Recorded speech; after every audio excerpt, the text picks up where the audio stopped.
You say you don't know that. I ain't gonna do it today. Yo, what's up? This is Splendid Radio on Pharcyde TV with my co-host Jeremy Scipio. What's going on, people? And the funniest, I'll say she made my day today, man. I was busting up in the office, man. My employee was looking at me. I had to turn him on to it. Miss Jaylin Eaves. Is that the correct pronunciation? You said it perfect. Yes. Hello, y'all. I'm clapping for myself because I can. Nice. Well, no, man, I thank you for joining us today. You know what I'm saying? I'll share this story. I share it about every 3 episodes, but Jeremy is kind of like my ushering into like real comedy, like not the comedy you see, like not comedy in movies or comedy you see on TV, but but actually, you know, going to see a little bit of comedy. And when I first met Jerry, well, no, it was a little bit after I first met him, but he would say, "Oh, I know this person. Oh, I know that person." Whatever. So then it's kind of like, you know, he knows everybody. But then I went to a comedy show with him, and he really knows everybody. Like he's popping. He be out here touring. I'm telling, he's booked, busy, stacked up. He be playing too much. Jeremy, we know you. Come on now, Billboard coming soon. Stop playing with him. He gets mad when I call him gatekeeper, but I say gatekeeper to his lane, man. Gatekeeper to his lane. But no, it's crazy because he knows just like a very vast range and a vast range of comedians. And it's like I kind of look at the people that he does shows with, and it kind of turns me on to comedy and whatnot. But moving into the podcast, where were you the first time you heard hip hop, and what was the song? Shit, it might have been a little Romeo show or something. I don't know. Jaylin, I have to admit, because you know they say there's no wrong answers, but I think you've given the worst answer I've ever heard.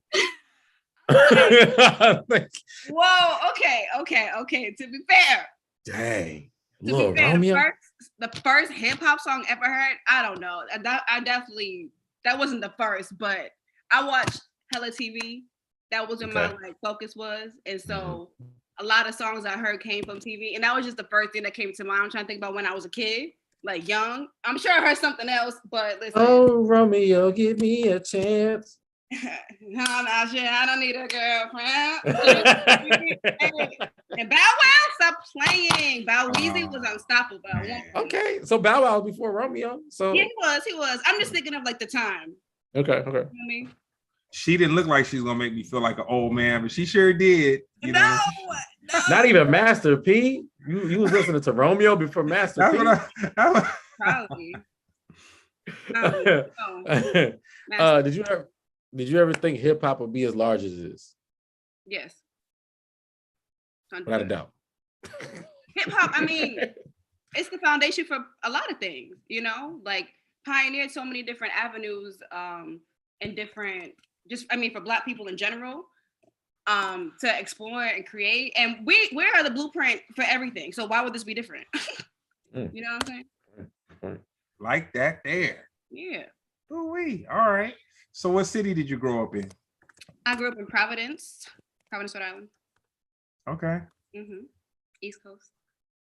Yeah, Providence. That was the last place I was at when the world was shutting down for the pandemic.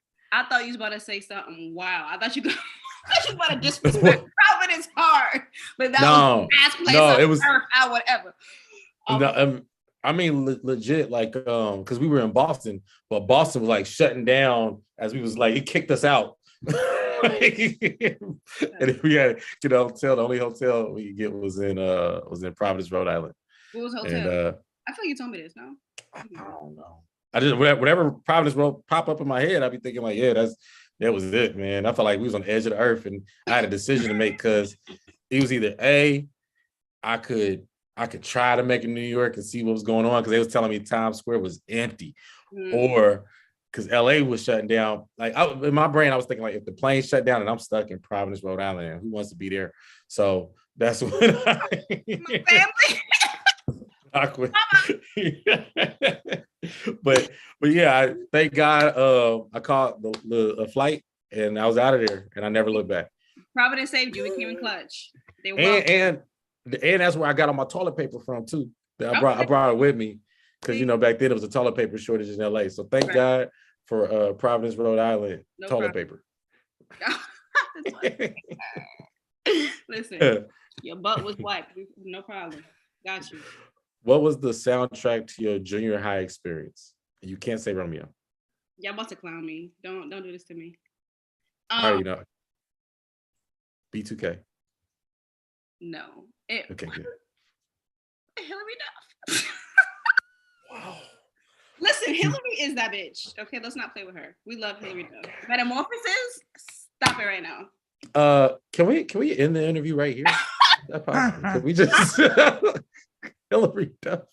I'm different. People, I mean, I don't know. I feel like my music is just whatever it is, but that was the first actually album I ever had that my mom bought for me Christmas, and I ran that to the ground. What song? I gotta look up Hillary Duff. Is she still alive? So Yesterday, bops, bangers. Have you ever seen that show Sweet 16? Oh yeah, My Sweet 16. Yeah, her song was the theme song for that. You see?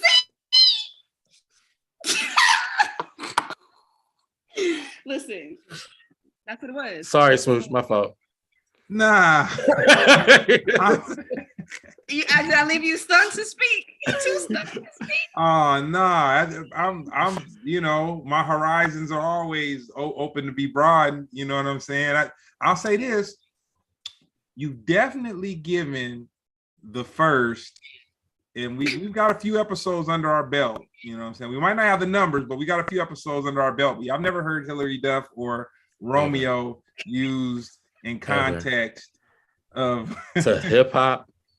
But you know what? Hillary Duff is super pop. I couldn't name a song, but I know she's super pop. So then I get it. You know what I'm saying? And then she's saying she watched a lot of TV. So if the Hillary Duff theme song was the theme song to a show she really liked, then that probably opened her up to. You know why? Don't justify this foolishness. You were raised wrong. Foolishness. It's not, because you know why?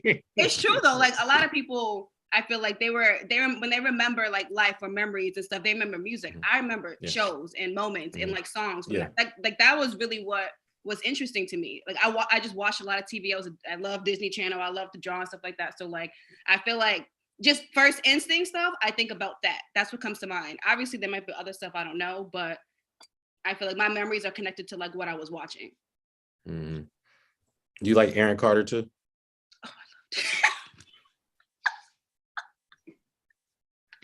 This ain't even the A tier of pop. This is like D cup. This is like the MF Doom of pop. Don't give it that much credit, man. Don't give it that much credit. I mean, I'm saying like this ain't the top. This ain't like people like, oh yeah, NSYNC, Backstreet Boys, Nirvana. She like. I mean, I liked him. I didn't really care for his music like that. I thought he was cool, but I was like 12. I don't know. I'm trying to think. What a High School Musical? He was into that too. Okay, that's below you. Okay. That's beneath you. No, I don't know. I didn't care for that. So when you were in high school, what did you think your path was going to be? After you graduated? I think I always knew I wanted to like act and stuff. I liked performing. That was always like something that I just enjoyed doing. I was always like the funny one. I was always like acting out. So I knew that I wanted to. I wasn't sure of myself to say it confidently, but I knew it like inside that that's what I wanted to do, that I wanted to perform and like, I don't know, act. But it wasn't until college that I was like certain. But yeah, I think I've always known that's what I wanted to do. I didn't know that I was going to end up doing comedy, but I knew I liked to be in front of people and I liked to perform and I liked to crowd. Mm. You know what? I'm gonna throw this one in off the fly because I thought it was a little fascinating when I was reading up on you online a little bit. But I love that. Read about me, yes. Was it business administration? Yeah. Look at you. Homework. Yes, I majored in accounting. And I was in the college of business. I was like just super involved in college. I did a bunch of different things, but yeah, that was what I studied, accounting. And you graduated with what? Bachelor of Science Administration. No, something else. You graduated. Magna cum laude. Yes, that part. Yeah. So magna cum laude, really? How come it wasn't summa cum laude? You know what? Where was you at? Huh? What did you do, Jeremy? I'm kidding. I'm kidding. That's how my mama is. That's why. she be like, so for us, that's it. So for us, junior college and state college people, it means with great honors. Okay. Great honor. So then, yeah, and then summa cum laude means with highest honor, and that's what she isn't. Were you even a summa? Were you even a loudy anything? Hey, I was on my Kanye. I was like, oh, this is too much for me. This is too much paperwork. Yo, I'm about to drop out every 5 minutes. No, you the truth. I couldn't compete for real. So we have a chat. They keep up with us, you know what I mean? They keep us alive. So I throw in questions from the chat just to, make them feel involved. Somebody from the chat wanted to know what you felt about Britney Spears. I like Britney. I feel like I wasn't like, a lot of people really obsessed over Britney and was like, oh my God, like had Britney shrines. I like Britney. I've always liked her, but I don't think I felt like that, like obsession that a lot of people felt, but she's dope. I think she's fire. I mean, I don't know about her now. I think her life is very separate from her talent. Like you can't deny that. So are you in favor, or are you against her conservatorship? Are you like free Britney? I mean, I don't know. I honestly wasn't into it. I don't know the details of that. I think I got the general gist of it. I think because what is it, like her family like pretty much owned all her money and stuff like that? Her father, right? Yeah. So yeah, they all trifling. Absolutely, give her money by herself. Leave her alone. Absolutely, leave her alone. All that stuff gets complicated. I don't agree with like a lot of times people, if they're in a bad situation and like I feel like Britney was their saving grace. Like she's the money maker, but at the end of the day, she's a person like anybody else. And like I feel like she should have had for sure like been able to move and be free how she wanted. With your love, go ahead. I'm sorry. With your love of pop, and you not having a Britney shrine, it just burns me to know who you had a shrine of. Like who was at the apex of your popular music listening? Well, I wouldn't say that I have a love of pop. I just like whatever I hear. So I don't have any specific genre. I like random stuff. Like if it sounds good to me in the moment, I'll like it. I think that's what every Little Romeo fan says. I just like random stuff. I don't like anything about it. Nothing. No.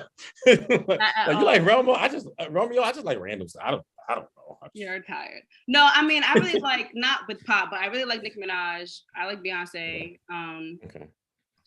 Yeah. But I don't have like a pop queen that I'm like, yeah, Scott. Like, no. Okay. Mm-hmm. When did you realize you wanted to be a writer? I don't ever think I thought about myself as a writer in the sense of like, oh, I write, like I just do it, I think like I used to write like little plays and skits and stuff like for school and like after school programs, they would like let us like perform and make up stuff. And I was always the one who led it. I always had the idea and the vision for it. So I think I never like labeled myself as a writer in my mind because it was something I was just doing, but I would do it, like after school programs and like, even in class, like I always really liked writing. Was my favorite subject for a while. Like that was the highest thing that I scored on the SATs. I got 11 out of 12 on the writing portion of the essay because I just, me too. Yeah, information is just interesting to me. And like the way that you I think I always like liked just the impact that words can have. And like you switch this around, you add this here, you take this out, and it can change the whole dynamic and it sounds beautiful. I always like, I think just had an interest in that. But I feel like, you said, when did I realize I wanted to be a writer? Mm-hmm. I think more so now, because now I understand what that means. Before I was just kind of doing it because it just felt fun to me. But now it's like, I see how powerful it is to write something that means something and can impact people, like Issa Rae, you know, like how her show makes such a difference. Like I feel like knowing that is what makes me want to like just keep up with it and write jokes that like have something to say. Have you been told, you're gonna hate this, have you been told you favor her? Yeah, I've been told everybody black. Yeah, I know. I get it too. I've been told everybody black and funny. It's like Tiffany Haddish, Issa Rae. They say you like Tiffany? Oh, you mean favor like as in I look like, or like? Yeah, look like, yeah. Oh, you're doing a lot. You're doing a lot. So nobody's ever said that though. No, they say like I remind them of her, like personality. Yeah. Looks wise, no, I never. I mean, beautiful. That's not an insult at all by any means, but like you're bugging. That's how I knew. I was like, she gonna hate this. No, I don't hate it, but it's wrong. Like Issa is fire. I just don't feel like we look alike, but it's okay. You brought that Rhode Island up out of her, man. Yeah. I didn't even exactly. We don't even be chilling. Brought that Providence. You stupid. You are dumb. So tell us about The Theme Is Me. The Theme Is Me is my positive affirmations album. I had the idea for a little while, and it's basically just like things that you can listen to make yourself feel good throughout the day. And depending on what you're going through, like you have something to hear that is reinforcing that like you are it, you're worth it, you're bomb, you're fire. And the whole reason why I made one was because I feel like I started kind of exploring my spirituality and like getting into meditation and listening to affirmations, just because, you know, it's hard out here. Like you gotta feed yourself. You gotta feed your spirit as much as you can and explore what that means for you. So I was doing that. And a lot of affirmations I was listening to, they were just all very, very similar. They all were kind of slow and like somewhat dreadful in a way. Like the message was good, but it would just be like, just drag and like, oh, I am a banda, like just so much, you know? And I felt like how I am in person, I always try to like compliment people. I'm a hype girl. Like that's just how I am. And people really actually like it. And they tell me that it makes a difference for them in their day. So I kind of had all this in my brain and my mind. And I felt like, what if I made my own, but the way that I speak to people on a daily basis, and just revamped it to everything that I felt like I was missing from the albums that I saw online. I wanted to include in my own. So yeah, I just decided to do something different, make it. Yeah. I was talking about earlier. I said I like the fact that she started off like, she's like, first of all, I want to let you know I'm not a professional. I'm not a therapist. Disclaimer. She's just like, yeah, she's just real. You know what I mean? Like just hyping you up. You know what I'm saying? Like, I think one of my tracks is called "Hype Me Up" because, like, at the very end, you just gotta just go hard with it. Just feel as good as you can. Yeah, I want to know if you had bars because it seemed like you was about to jump in. Listen, and then you kind of just was like, "That's it, it." You might not like my taste of music, but get me in the booth. It's over. It's a wrap. Oh, it's done. That honestly, that "Hype Me Up" song was way better than all of Romeo's whole catalog, which is just one song, really. So I mean, he had ICDC college. Don't play him. That shit was fire. Oh wow, yo, ICDC. Hey, college. Oh. Yo. So that college was attached to a grocery store. I don't know that. Yo, it was right across the street from when I first moved to LA. Yo, that was crazy. Wow. I mean, you can get your broccoli and your books same day. What's wrong with that? You know what I'm saying? How long you been here? 4 or so years. 4 years? They had ICDC back then? They had the commercials. Oh, that's funny. I told you I watch TV. Y'all think I'm playing? I thought that was like 10 years ago. That's crazy. Yeah, it was. When did you start Theme of the Week? Well, I started it and ended it the same week because I felt I love the idea. I think that I was trying to figure out a way to continue like with the album aside from like just promoting it. Like what else can I do to keep the conversation going and keep it up? Yeah. So that's why I thought of it initially. I think that like I said on the album, I'm not a professional. I don't feel like I'm not trying to be people's like therapist or come to me for like to change their life. That's not what I was trying to do. Just have something positive to let you hear it. So I started it initially just to kind of like, okay, people ask me questions about their day, but then it felt too much like therapy in a way. And it didn't feel like organic to like what I was trying to do. So that's why I was like, I started and ended it the same day because it felt a little too preachy. But I still like the concept, and I know I'll revisit it and figure out a way to revamp it so that it feels more organic like I did with my album. Yeah. Nice. What was your process in creating the album?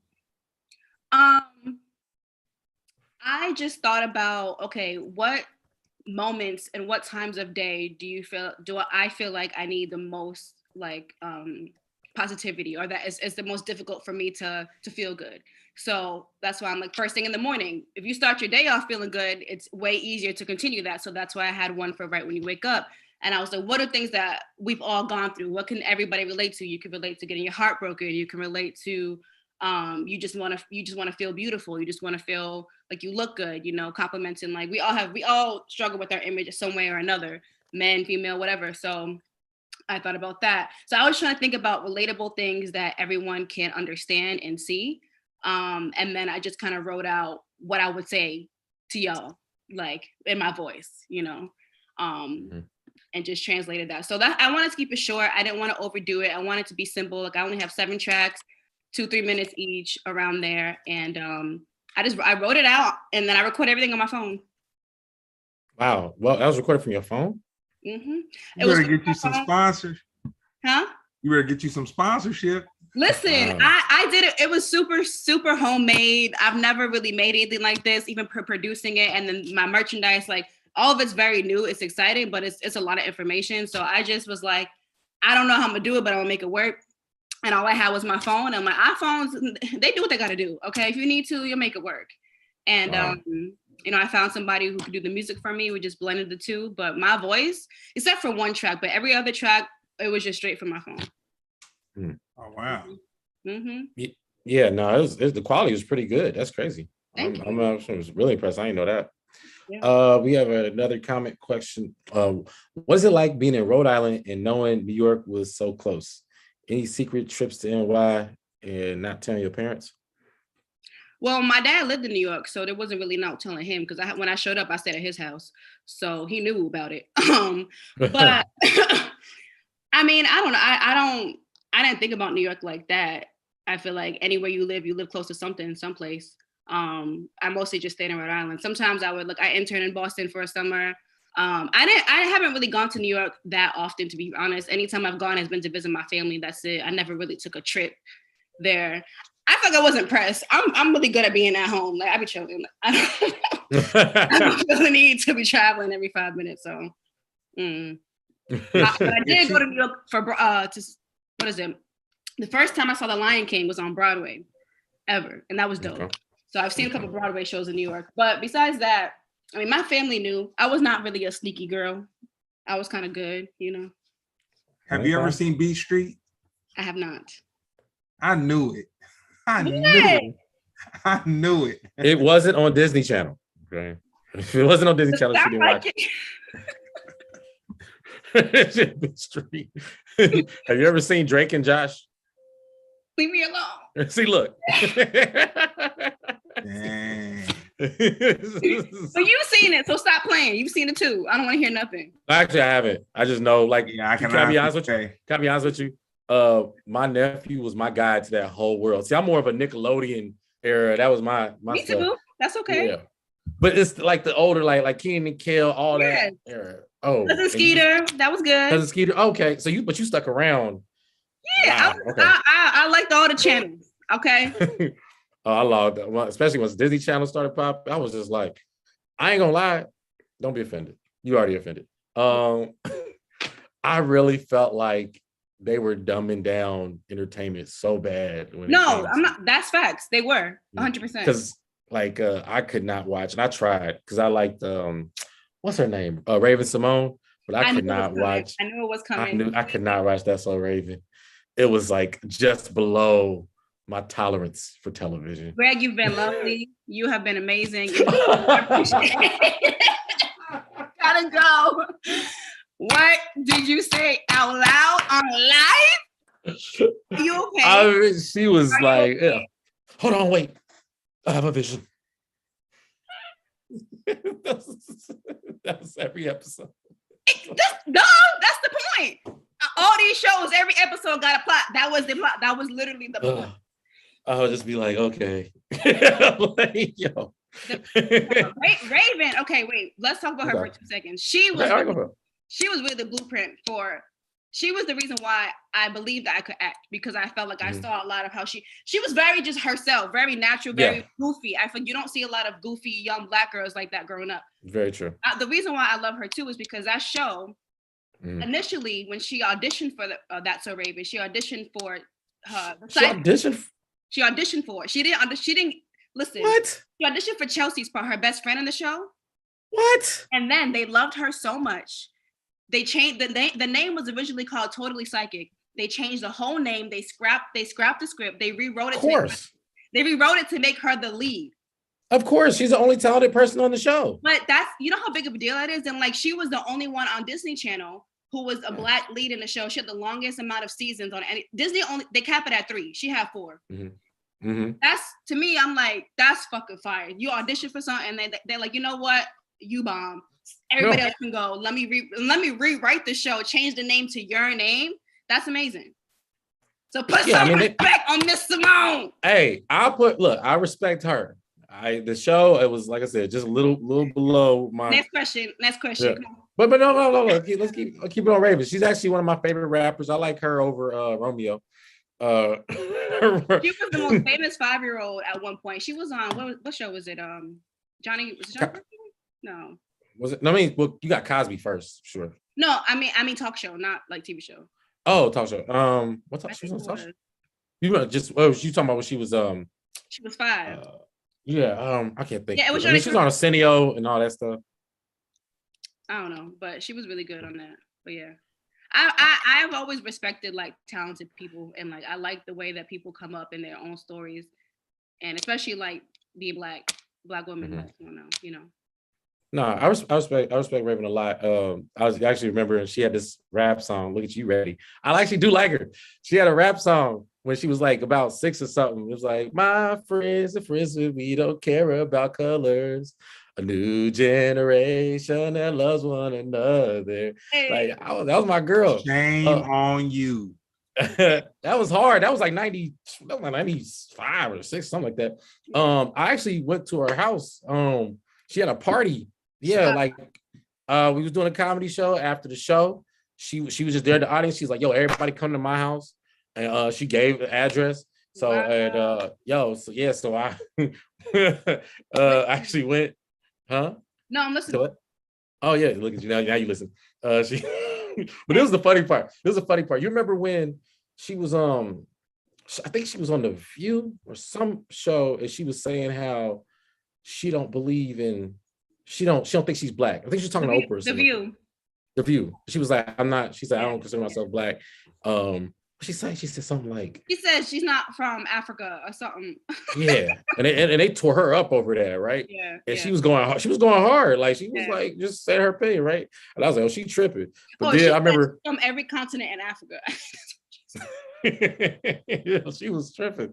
So the funny thing is, when we went over her house, like as soon as we get there at the gate, you like, man, I don't even know we're gonna get in here. So I think we ring the doorbell or something like that, and then she comes out. She comes out out the window up top, and she was like, "Well, you niggas shut the fuck up, damn, I'm coming." Like that. And I was like, "Oh, that was you pretty black today, like, pretty black today." That is so. No, I mess with Raven, but that show was trash.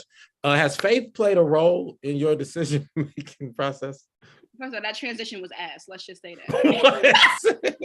Yo, I'm just having a vision right now. No, you good. No, you know how many impressions I do of Raven, but anyway.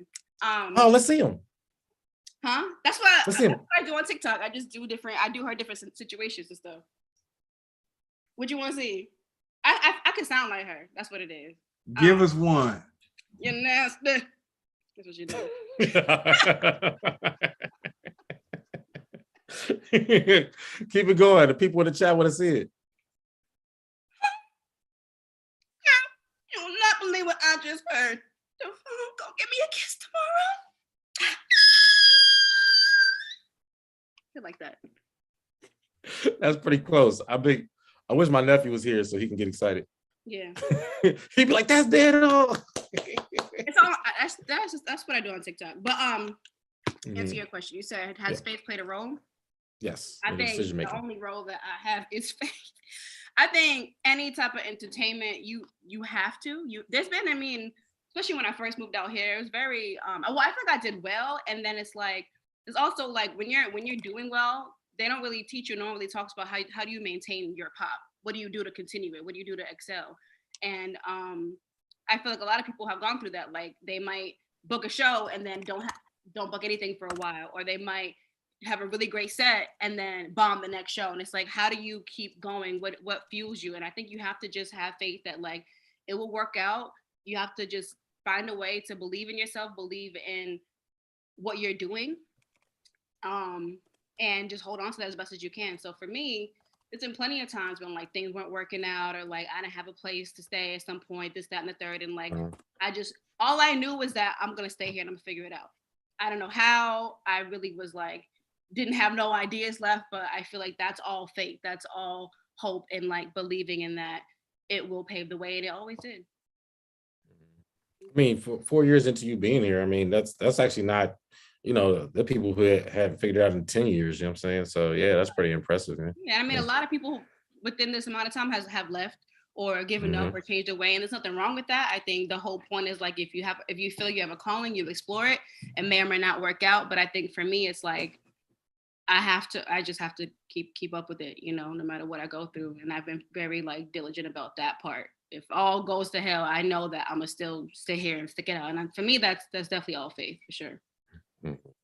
Yeah, a lot of people have taken that midnight Greyhound back to wherever it is. And it's interesting because in the early 90s, before I worked with the Pharcyde, when I was just kind of like the homie around or whatever, they were so popular that anybody around them was kind of exposed to this new world that they were exposed to, because it was like their career shot up like very fast. And it was we were at these Hollywood parties, stuff like that, and it was because we weren't part of that whole, like we weren't part of that thing. And it's interesting because you'll see people and then they're looking all good, they're sharp, they're dressed good, they're at the club, they're at the party. Yeah, I've got this going on, I've got that going on. Then you see them about 2 months later, they're at the club, standing by the bar. Right. Yo, man, what's up, man? Let's get a drink, and get me this time. Whoa, okay, all right, I got you. Whoa, you get them a drink. Then you see them like 5 months later, and man, they like, man, it's rough out here. What I'm saying? Yeah. And then by summertime, it's a wrap, man. They gone. LA was just too. I've seen people get chewed up and spit out. I guess that's what I'm trying to say. Like LA will chew you up and spit you out if you're like not balanced, if you're not focused. If you allow it to. I think if you allow a person or experience or opportunity to beat you down, then it will. But at the same time, I mean, everybody goes through things differently. Sometimes that beat down like helps you realize that, you know what, I actually don't want to do this, or you know what, I do, and I'm gonna sit here and I'm gonna figure it out, I'm gonna fight.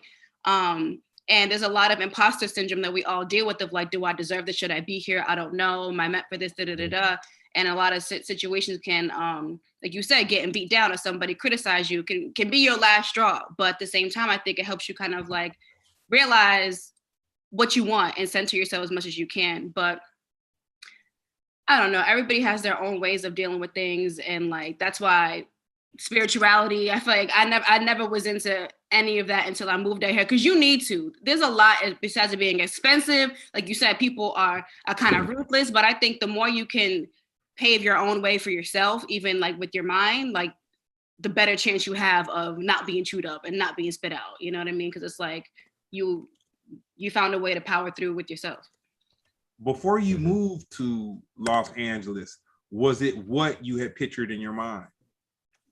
No. I don't even know what I pictured. I just was like, hey, like I was just here.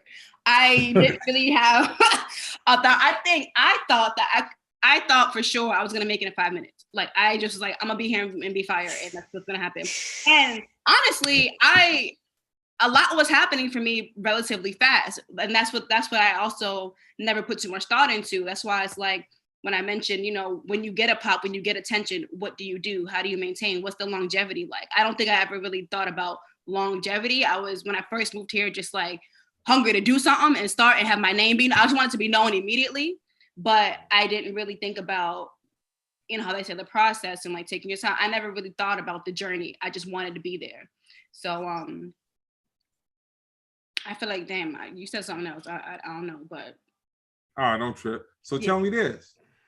What's your favorite documentary? I haven't watched a lot of documentaries. Y'all gonna get on me. But you've seen one, Miss Television Aficionado. What documentary? You watch everything else on television. You can't give us one documentary. I haven't. I don't really watch documentaries like that. I haven't seen anything. Okay.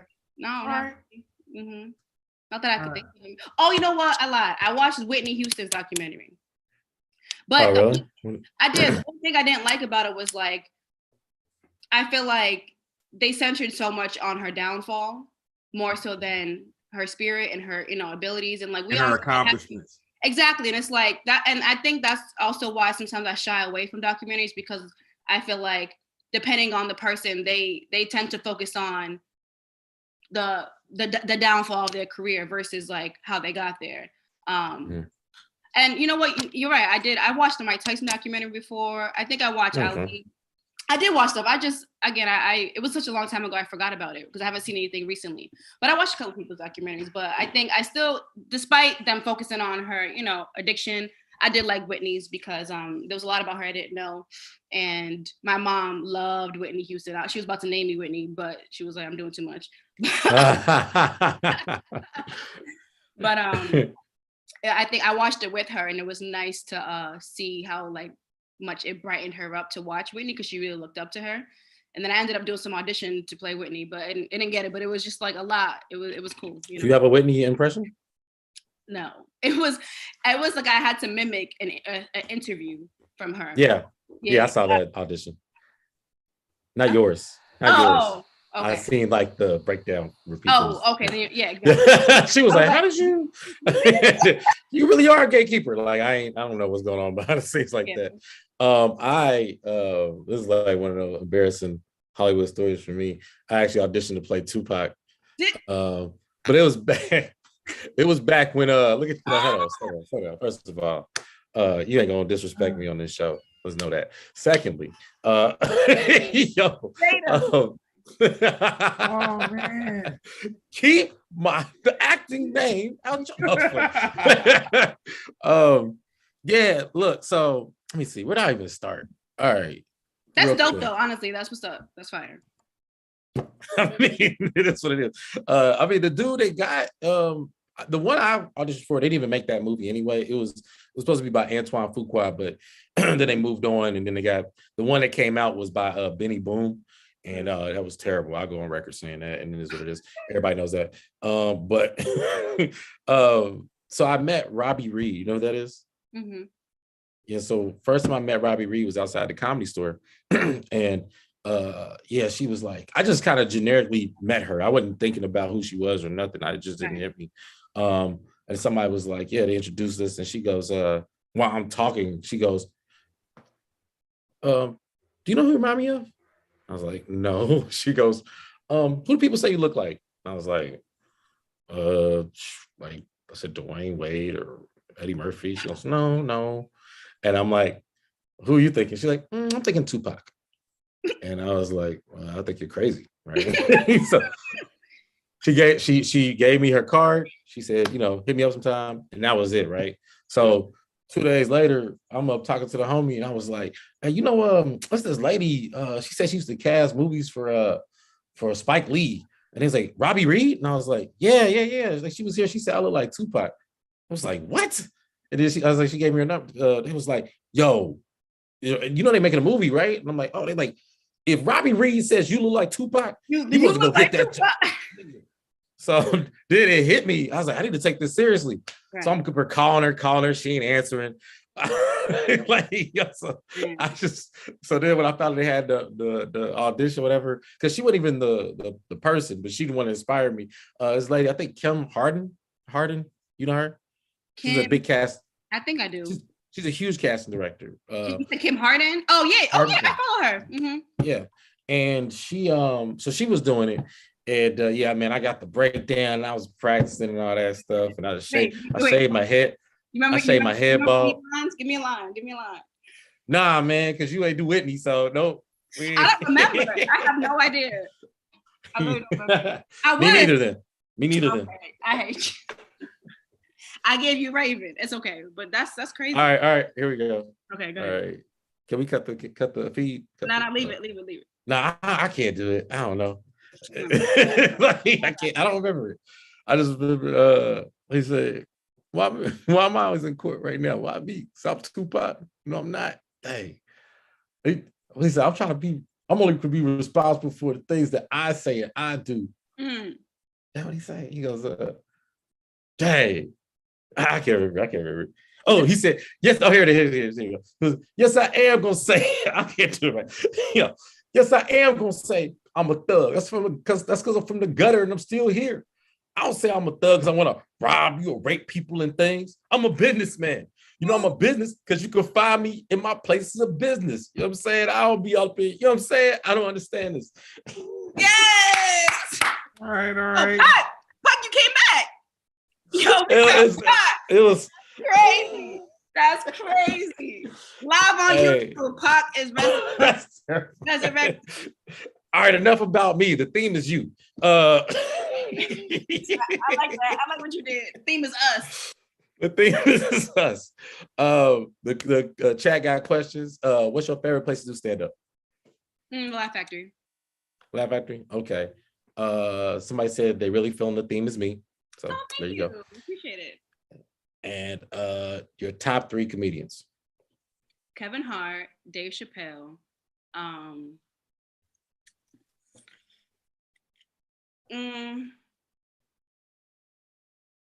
Monique, man. I love me some Monique. Yo, respect. Yes. Respect. Yes. And I'll be honest with you, and there's no shade. I literally don't think I've ever heard anybody say the top comedian was Kevin Hart. But respect, though. Respect. He is a top comedian. Wait, what? Did I say Kevin Hart? You said KevinArt first. I meant Cat Williams. I'm sorry. That's what I thought I said. Because I mentioned him earlier. He's funny. Like I said, man. Hey, now that's a more, no offense. I like Kevin. No. That's more correct. I really thought I said Cat Williams. I like Kevin Hart too. He's more of a entertainer for everybody. I feel like comedy is different. Like I feel like Cat Williams, like that, like he's raw with his comedy. Yes. Like, and because he inspired a lot of like I feel like I'm very physical on stage. That's a lot of this is coming from him. I love when like he be running up and down the stage, sweating and doing impersonations, being different things. Like I love that type of comedy. So like that's what I really connected with him. Kevin Hart's great, but I didn't mean to say him. My bad. Love you. I mean, look, I'm a census person. Like I just survey, I just read a room.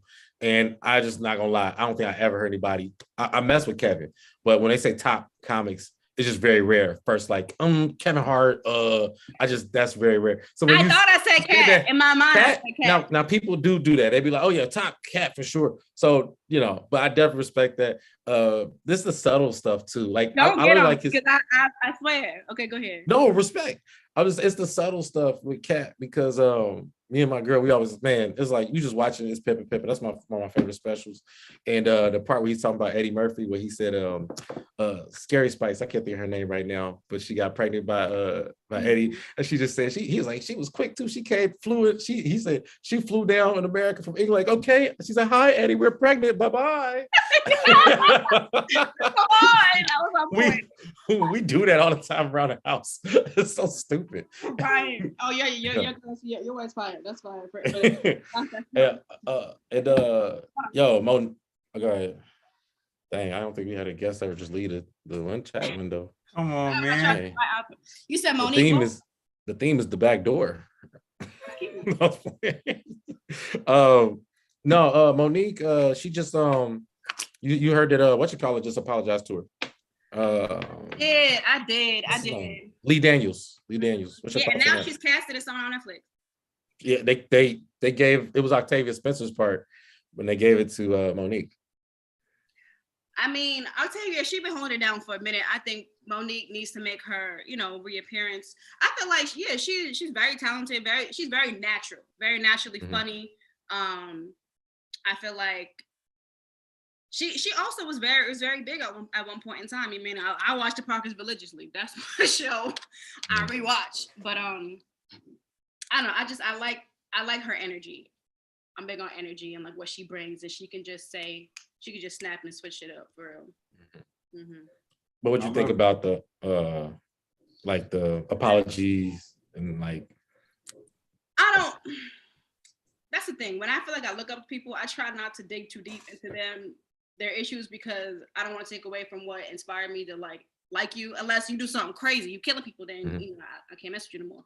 But I don't know. I'm very confused by what happened with her and her like career, and I know like she kind of got blackballed for a little bit, so I'm not really sure where this is coming from or why now, or what the need is. I just feel like I'm just glad that it's happening, and whether or not it's genuine, honestly, I don't know. But so much of this industry is like cancel culture and like doing things for it's apologizing because it benefits you, or like it helps you get to a goal. I'm not saying this is a situation, but I know it does happen. So I feel like you don't know unless you're in it, for real, to have a genuine opinion about it. I just think that I'm happy she's back out there, because I love Monique and I loved everything. Like, she's a great actor. She's a really good writer. So happy she's back.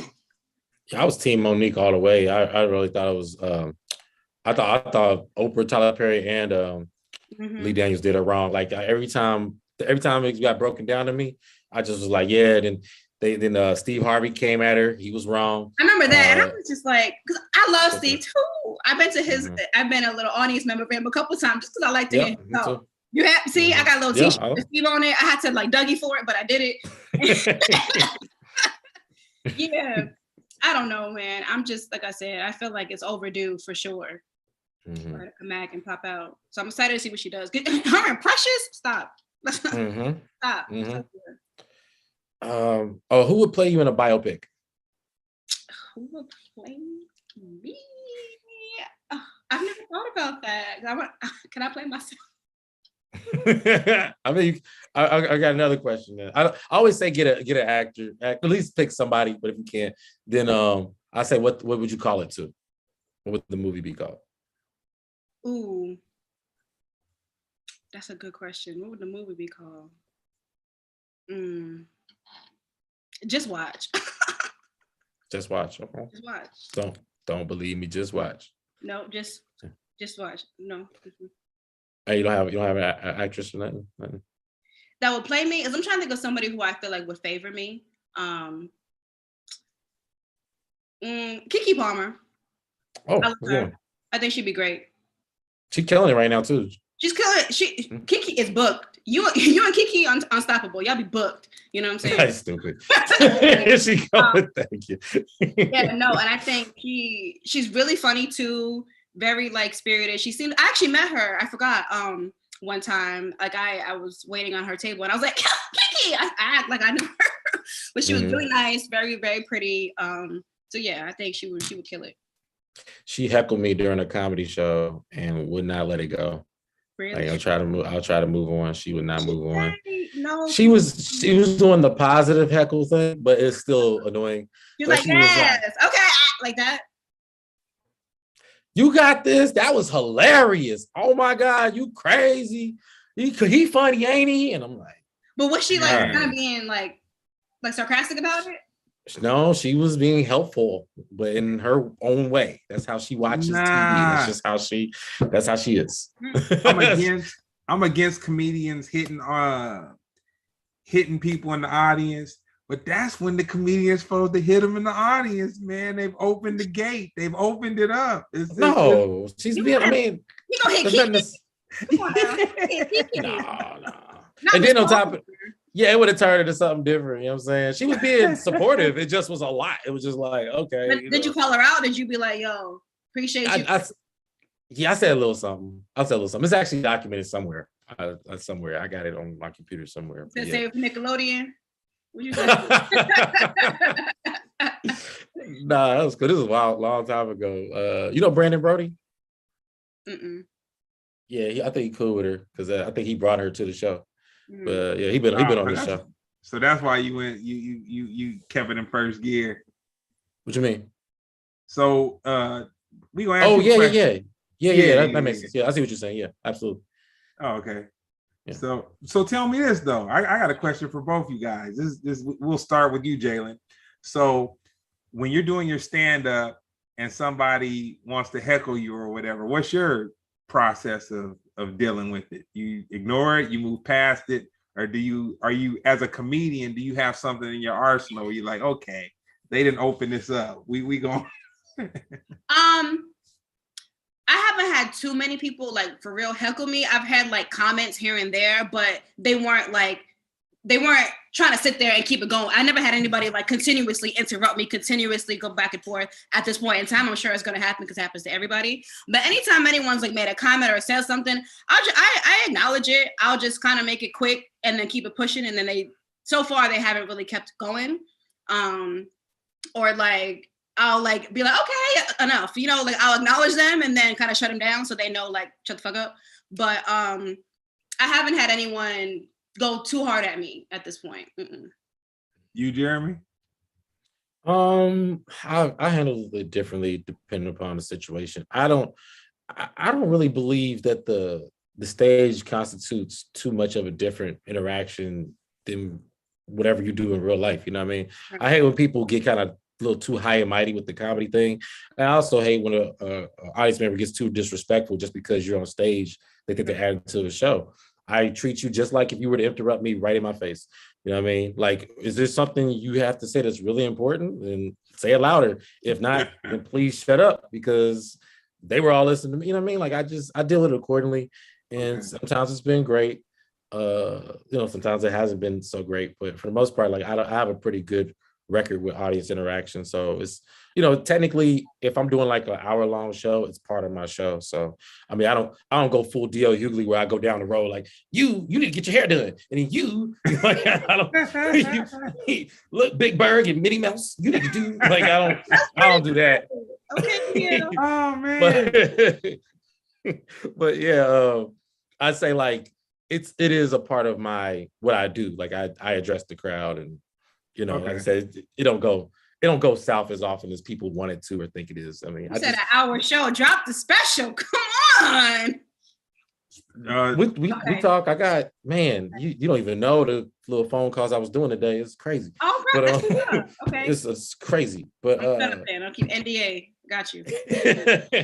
But yeah, I think I just think that, especially because it's a hot topic right now as far as like, like people approaching the stage and all that. I think people like we got rules on this side, rules on this side. I think we just get rid of the rules. If you being disrespectful, you're being disrespectful. If you being, what I mean? Like what Chris did was a bad joke and it wasn't bad enough to go slap somebody. That's wild. Like you know how many steps in between talk yourself out of it. From G.I. Jane to just so many steps, dog. Like you need therapy, bro. So question for someone who's not, so what did the joke exactly mean? G.I. Jane, she was bald headed or something, or or what was his reference? What was the reference supposed to be? That was the gimmick of the movie, was the fact that, it was kind of like Mulan or whatever, just, a woman doing essentially being equal enough to a guy, like she, hair is symbolic for a woman. So when she shaved her head, she was ready for war. You know what I mean? That's all. But it was quick. It was such a quick, like nothing jab that like literally the eye roll was enough. Like it deserved an eye roll. The crowd already went like, boo, nigga. Like he was like, wow. I don't think the joke was that great, honestly. It was just, I think it's like something it was like a throwaway, like, oh, hey, boom, and then continue on. It wasn't like, I feel like if it was like a really good joke, it would have went over well. Or like if he found a way to like, if he would have complimented Jada and like compared her to a man or compared her to somebody and like she looked better than them, like it would have been funny, it would have been cute, it would have been like better. But like I don't know. The joke didn't have much thought into it from what I heard. So I felt like it wasn't a good joke anyway. Hey, somebody said, watch Jada actually be in G.I. Jane Part 2 and win an Oscar for it. No, facts. Hey, that's yo, that'll be the complete circle of all of this. I actually felt like he should have said, yo, Jada, Black Panther 2, can't wait to see you. I thought that would have been more accurate. You know what I'm saying? Yeah. To the Dora Milaje, you know what I'm saying? I thought that would have been like, but he probably would have smacked me too, so whatever. We don't know what was going on, man. Mine. Nah, man. So Jaylin, what's the best advice anyone's ever given you? The best advice anyone's ever given me. This is random, but I apply it to my life in my own interpretation.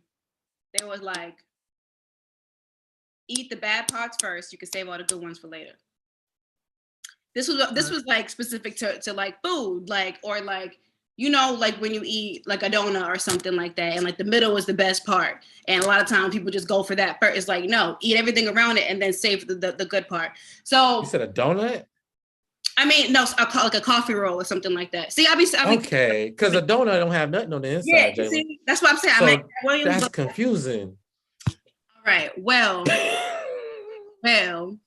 or like a bagel, like, and you know how the cream cheese is stuck in the middle?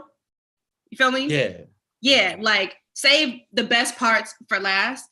And I think I took that in the sense of like, just to savor the moments more. And savor like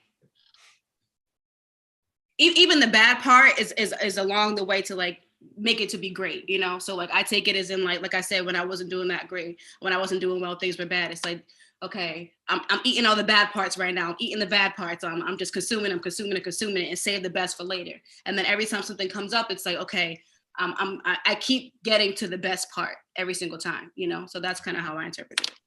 Mm-hmm. Mm-hmm. What's been your most legendary moment? My most legendary moment. This is fun. The memories that come up with these questions is just funny. So one time, I was an orientation leader at my university, and they had at nighttime they did performances for all of the new students, and this one guy did hypnosis. And he picked people from the audience, and like any of the leaders, we kind of had like first dibs because we work it. So I went up on stage, and I really was hypnotized. I was really, really hypnotized, and I felt like droggy, like I don't know. And then everything I was doing, I knew it was happening, but I wasn't aware. I was just killing it. He was like, "Well," he said, "Everybody pretend you're a superhero." It was like this. They're like, "What is your superhero name?" I was like, "Bad bitch." He's like, "What's your superpower?" I said, "Fucking it up." And I was serious. And they were just eating it up. And then funny. And then he told me to like be a rapper in a different language. And I'm from Cape Verde, my family, we speak Creole. So I just started speaking Creole. People thought I made it up. But I was really out here spitting, and then I like dropped the mic and everybody got up on their seats, and it was just like a whole production. And wow. I don't know, it did something to me. I just felt cool. Legendary. That's crazy. I think it's the best answer we've had to that question. Yeah. Like, seriously. That makes up for a lot. Hip hop related. All right, this is a good one. What is your dream versus match?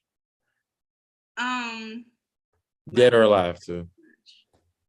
You know the versus battles that they were doing. No, like, I know. I'm trying to think about some, because I'm like, some people I feel like you don't even need to be in that. Like I was like Michael Jackson, but he don't need one. Leave him alone. Mm-hmm. Like he don't need to go against nobody. Versus match. I would say Nicki Minaj and Lil' Kim, but what? Yeah. No, I think that'd be good, but I also think it's slightly like Nicki has adapted. You know what I'm saying? Mm-hmm. And like she has like just gone. She has a longevity. You know what I'm saying? And like Kim, obviously, blueprint, legendary, great. I just feel like their music is at such different times. It's kind of hard to compare in a way. But I think like their older perfect. stuff, like their ground stuff, yeah. I think it's perfect because Lil Kim is so integral to like the term hip hop. You know what I'm saying? And versus, I mean, though it ranges, it tends to be very hip hop based. Yeah. You know what I mean? So it kind of be like, yo, like is, you know, and they both have branched away from that core. So it'll be interesting to see like, you know, like who really got it. I think it'll boil down to bars for real. Like I think they should freestyle because I feel like that would be, you know, that would be cool to see. Two people dropping the beat and then going hard. They both just go up. That would be dope. I would love to see that. Yeah. I feel like you be in there too. Facts. Like spitting bars. You know what I'm saying? I thought it was coming. You still ain't. It came in. We good. That's the same thing you did on the album. I was like, she about to go in. I was like, I waited up to the last track and she about to go in. And then you just got like, all right, peace. Yeah, give me a little taste. You know, I'll drop an EP at some point in life. Y'all get something. I'm here for that. I feel like I could be a rapper. That's another thing. I want to be everything. But anyway. Yeah. So what's your favorite girl group? Can you pay my bills? I would say Destiny Child. But I liked what was their name? How do you put it? Hold on. It was the girls who sang 808. You know that song? No. 808? 808. It was like really old school. How do you call them? Yeah, Black. Was it Black? Black. I don't know how you pronounce their name, their title, but Black. Yeah. Black. Yeah, Black. I remember them. Oh, Black. Yeah, them. Oh, boom. Oh, it was going boom like an 808. Yeah. Making circles like a figure. Okay. Yeah, Black. That's a good one. Okay. Yeah, they were good. Yeah, and they like, well, one of them was in Bring It On with Gabrielle Union. Yeah, that was good. Yeah. Gabrielle Union was in that singing group? No, she was in a movie with. Oh, in the movie. Okay. Yeah. Man, you somebody need to bring me my Geritol, man. Y'all make me feel old. I'm like, no, don't feel old. I'm like, which way? I'm like, which way did they go? Which way did they? Like, which way did they go? Bring it on. It's funny. They got like 20 sequels, and there's only really one movie. They were all in theaters. Borderline trash after the first one. Well, no, the second one was fire. With Solange did that. But I think after they kept it going, even what's her name? Hayden Panettiere. I like those three. After that, it started getting low. Just what are we doing? What are we doing? It became the Air Bud of cheerleading. It's like, bring it on in space. Like, why y'all cheerleading in space? Why we need space cheerleaders? Right. Can you stop this madness? We're cheering on the meter. Yeah. That's Where were you when you heard we had to lock down? Home. At the crib. I told you I'd be home, so it really wasn't no news for me. Yeah, I had a roommate at the time, and but I was like, that was when I was working nights, and then I was like, I had a lot of shows. I was out all the time, open mics, and just like show everything. But officially, I was in my in the living room with my roommate. We read it together, I think. But yeah, I was on. Dang. Yeah, I had my 25th was quarantine birthday. Oh wow. Okay. Yeah, I mean most people had quarantine birthday, but like my 25th is like big deal. It was turned up. Yeah, in the crib. I checked the IDs at my front door. You know what I'm saying? Had to make it work. Who would you like to inspire? Who would I like to inspire? With your work. Obviously women for sure, but I just feel like anybody who connects with me. I don't have any like particular person or group of people. I feel like if you feel something or connects, like I love that. Like I've had, whether it's my album, whether it's my stand-up, whether, anything that I have put out there, I've had so many different people reach out to me and I love that, I think naturally, like, at least for me as a woman, like I always want to empower other women too, but I'm here for whoever is open and willing and accepting. Like, I love all y'all. So yeah. Who designed your outfit? For right now? Yeah, I'm playing. Like, this is very designer for an interview. Like, designer. Listen, nice, Amazon be doing this thing, okay? Amazon, really? Amazon. Amazon. You heard of it? It's Amazon. Yeah. Right. No, I had an audition, and then I just came from here and then got to it. Okay. But I would dress up for. I dressed up for this. No. Mm-hmm. So where do you see social interaction going in the next 2 years? Down the drain. I think it was already not a good place to begin with. But I do feel like COVID definitely has, even myself, I feel like I've always kind of been to myself in a way, but I'm very social when I'm out, and I like people and I like getting energy off people. So like when COVID happened, I kind of had to figure out how do I get that energy from me. And that did change just my like perspective on going out so much. I feel like everybody kind of got used to just being to themselves or being in one particular area. But I feel like social interaction, people are just more awkward. I hope that we can kind of get back into a flow of things, but I feel like, especially right now, everything is such a judgy time. Everything is hypersensitive. People don't know what to say, don't know how to say it. And I don't see that improving anytime soon, because there's just so many different opinions. Like with the vaccine, do you do it? Do you not? With the mask, do you do it? Do you not? And like everyone is like, has so much judgment just in day to day. And it does affect social interaction. So like, even if, if us three are hanging out and we're sitting all close, there might be somebody walking by who feels like, why are we all close to each other? We're still in a pandemic, or, things like that. So, but I think that just makes us all kind of like, I think it's just weird. I think it's weird. I hope that we can kind of get back into it, and hopefully, with the world being what it is, as that gets better as well, we can kind of just chill out. But I don't think it will. I think people are weird and a little bit awkward. I think social skills have kind of diminished shortly. That's just what I've seen, I heard a pretty interesting statistic today. I don't know if it was 300 or 3, but it was so much that it just kind of blew my mind. I was talking to someone who's involved in music publishing and in the music industry today, and he's over. So now they have departments that are over podcasting as well as over social media apps, with YouTube, Instagram, Facebook, and TikTok being part of his.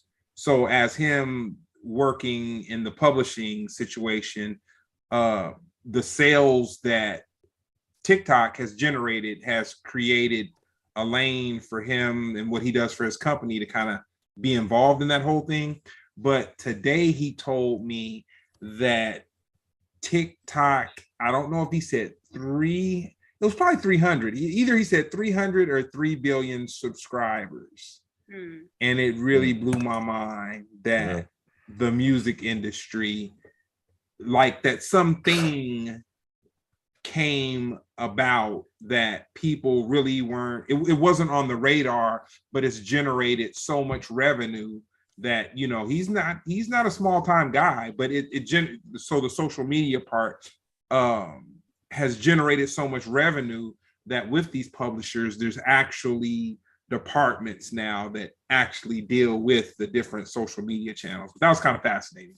I think that social media also plays a big part in social interaction, because it kind of eliminates the need to do that. You can text, you can call, you can post videos. There's so much more that we're spending time on our phones. And this has been a thing for a while. It's not new, but I think it definitely got worse since there's been so many lockdowns. And I mean, even like I, have built more of my following being at home because I'm on my phone all day. But I think that contributes to like social interactions not being as strong, or people not desiring to kind of like communicate as much. Like, and I mean, I work in restaurants, and half the time when I'm serving people, they're not talking to each other. They're on their phones. Or one's doing something else. Like, people are distracted, and it's like, I feel like conversation is not valued as much. Just because, I would say the lockdown, or I don't know, our phones. And not to say this is everybody, this is just a general perspective. But I feel like, yeah, that affects how we can communicate to each other and see each other and like have compassion for each other, because we're just kind of sucked into what we're doing all the time, you know. Question for both of you guys. I'm gonna start with you first, Jeremy. What do you think about parents that stick pads in front of little kids? Like, you know, little iPads, all the little kids are on iPads. They're like, I mean, that's it's kind of a broad generalization. I mean, it depends on what they're doing on it. You know what I mean? You know, it's to get education. It's just part of, you know, bro. I used to draw. You know what I mean? Like pieces of paper. So, you know, if my parent had evolution. a pad in front of me, yeah, I would be drawing on it. So I don't know. I mean, you know, it was a myth that they used to say. They used to say like if you sit too close to the TV and mess up your eyes, you know, that's a complete myth, right? That's a Black thing. I'm telling you, man. Yeah. It's a myth. So I thought it was illegal to put the light on in the car if you're driving. I thought that for years. I didn't know that was fake. I learned that out recently. No, it's not illegal, but you know the cop will be looking at you like right. What are you doing in there? What's going on? I can't see. Yeah. And you, Jaylin, what do you think? How do you feel about parents that stick pads in their little kids? Well, I think when you say stick, do you mean it as in like they're just not giving them any attention and just here, take your iPad and don't bother me forever? Like, are they using it as a way to like parent them with like the iPad, or like? In my experience, whenever I see children that are about, let's say like 5, 6, 7, the parents generally, I see them playing on iPads. Right. Well, I won't say playing, but I'll say I see them on iPads. Like that's like occupying their time. Yeah. I think kind of what Jeremy said too, as long as it's like monitored, I don't think they should be on it all day and not doing nothing else. No, but I don't think it's an issue of like, I don't like your kid shouldn't be allowed to. But I also feel like just more a balance of like being outside, doing other things to social interaction also. Yeah, but because you know what? With my little brother, he's 15 now, but like he has an iPad and he always has. But like I feel like he knows so much. Like maybe just with him specifically, but like he's very smart, you know, like he's on his iPad, but he was like reading and like learning how to do things. And like I know one time I thought that the car like wasn't working, or like the car stopped. It was my mom's car, and like I hadn't driven her car before, so I was not sure what happened. And he was like, "No, you're supposed to turn the wheel this way." And I was like, "Boy, bye. So you don't know what I'm talking about. Like, you're making it up." But he learned that, and he was right. And when I listened to him, I'm like, he was like 10. I'm like, what? Okay, handyman. You know, and I feel like in a way it does mature them because there's so much access that you have. But I think as long as it's monitored, it could benefit them, because right now, especially in the world, like everything is digital. We're in the digital era of all time. So it's almost hurtful to not have them be exposed to it. I'm not saying at 2, 5 years old, no, but just in general, because there's a lot of things you gotta need to know or know how to do, or you know, make happen. There are kids who got YouTube channels making $2 million a day. Man. So make you feel dumb for real. Right. I'm like, only I brought my Barbie to camera, man. I could be swimming, but you know. No, well, I want to thank you, Jaylin, man. This has been a good one, man. You have enlightened me on some pop culture, beyond music, television show, and Jeremy too. Like I keep forgetting the gap between Jeremy, but Jeremy's like he knows a lot about TV shows and all that kind of stuff. It's amazing. Like Bro, I'm a nerd, man. That's all. You watch Drake and Josh. Stop playing. I would never watch Drake and Josh, man. That was my god. Them one time and I'm gonna catch you. You know? Come on, man. Nah, I'll tell you, my embarrassing show that I watched every episode of is Homeboys in Outer Space. Not proud. Homeboys in Outer Space. See, you don't even know nothing about that. Lloyd in Space. That was Lloyd in Space cartoon. No, I don't know about that. Oh well. Yeah, but Homeboys in Outer Space had Flex Alexander. It was a terrible show. It's like literally one of those shows. Yeah. He's made some very bad acting decisions in his life, and that's okay. he's still. But you know what? He was probably that guy for that kind of comedy. You know what I'm saying? And so that's why over and over and over again he was like in that kind of thing. That's probably his thing. Right. And remember when he played Michael Jackson? I don't remember that. We'll talk about that. That was his thing too. I'm done. We're gonna leave him as a flat out man. That was the best ever. He did that. Flex Washington. Yes. Yep. That was a great show. Amazing show. Right. That's right. So you want to shout out your socials, Jaylin? Let us know what's going on. Let us know where we can. Socials. They're all the same name, which is good. I like to be consistent, coherent. At the Jaylin Eaves on Instagram, TikTok, Twitter, YouTube coming, but you can probably find me doing some stuff on there. But yeah, at the Jaylin Eaves, TheJaylinEaves. Like that there. And where can they find your album? Everywhere, on all streaming services, on TikTok, Instagram, iTunes, Apple Music, Spotify, all that good stuff. It is everywhere. I checked. You do your homework. I like y'all. Y'all be checked. That's right. Appreciate you got anything coming up that we need to know about that you can talk about? Nothing I could talk about. Just stay tuned. Ooh. All right. I believe you though. Thank you. Precious 2 coming right up. Precious 2, can't wait to see it. Get that bucket of chicken, trust and believe. Okay. Well, thank y'all. I appreciate you for having me. No, all good. And you, Jeremy, you got anything coming up you want to let us know about? I have. Look at her. I don't even like her looking at me right now. Drop the calendar. How hard do you want me to go? You want me to keep it 1 month or 2? Oh, okay. Yeah. All right. Give it to him. I just say this. Okay, this week. Was it the 26th? Sorry, 26th. Sorry. The 6th and the 7th, I'll be in Seattle. The 8th through the 10th, I'll be in Portland. 13th Comedy Store. 15th, I'll be in Irvine at the Irvine Improv. They'll be on the 16th too. Comedy Store. We're not going to talk about that. Citizen Public Market, LA on the 27th. You know what? Whatever. Look. You understand me? I got some Chicago dates coming up, and then I'm in Indianapolis. Yeah, to be determined. Philly, what up? What about you, Greg? What you doing?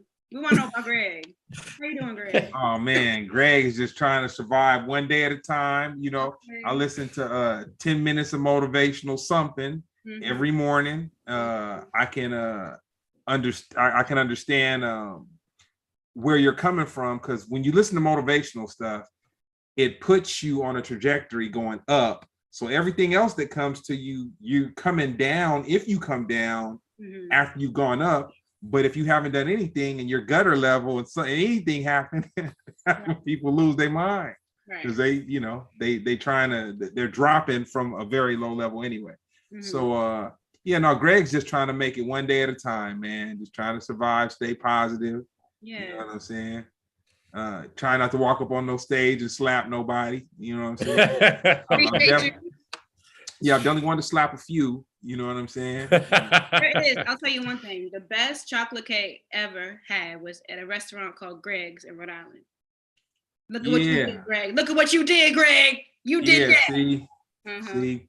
Well, no, thank you, Jaylin. I really appreciate you. And then Jeremy, real quick, where can we get your album?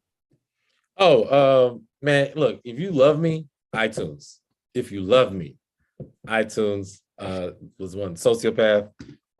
Just go to iTunes. Go to my Instagram page and click that link. That link will get you to the iTunes page, and then you download it. And every time you get in your car, you're going to hear me. Thank you. Yeah, everywhere else is cool. You can listen to it wherever you want, but if you want to support, that's where you get it at. But thank you guys. Jaylin, you were an amazing guest. I'm so glad we got this in. Thank you. Yeah. Thank you too. Thank you, all right, you guys. Good to see you again. Yep, Pop. You know what I'm saying? Good night. Good night. All right.